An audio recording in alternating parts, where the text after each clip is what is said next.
ឡើយខ្ញុំដក snap នេះមួយទៀតហើយ snap នេះទៅ scan ដែរsnap មិញមួយនេះគឺទៅ scan ដែរដកចេញគឺវាបើកអត់ចេញទេតាក់ទងនឹងភ្លើងមក scan ឥឡូវខ្ញុំដកមួយនេះម្ដងចាំមើលមួយនេះម្ដងនេះតើតាក់ទងនឹងអីចាំមើលខ្ញុំដកមួយនឹងចេញហើយចាំមើលដោតឌុយចាំមើលខ្ញុំដោតឌុយទៅតើវា load error អីខ្លះឬក៏បើកចេញអត់តើវាមានបញ្ហាអីអត់ម៉ាស៊ីន print ហ្នឹងឥឡូវខ្ញុំដោតឌុយសិនដោតឌុយផ្លឹបមកតមកចុចបើកមើលតើបើកដើរអត់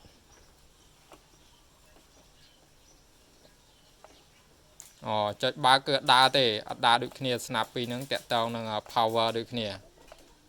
បើកអត់ចេញទេនេះអត់ដំណើរការទេដកហ្នឹងចេញឯងមានន័យថា snap ពីរហ្នឹងតាក់ទងគ្នាហើយពីរហ្នឹងតាក់ទងនឹងភ្លើងទៅ scan ទៅ scan ផ្នែកខាងលើនេះ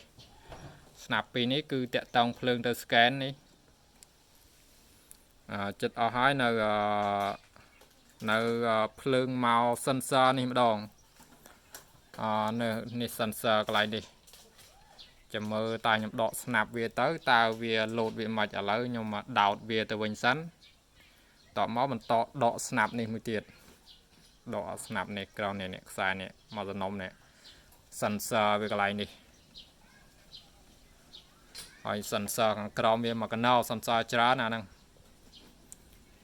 មកកណោsnap នេះគឺ snap motor ទេអាហ្នឹងយើងមិនបាច់ដកវាទេយើងដឹងតែដកទៅគឺវា motor អត់ដំណើរការទាំងអស់នេះ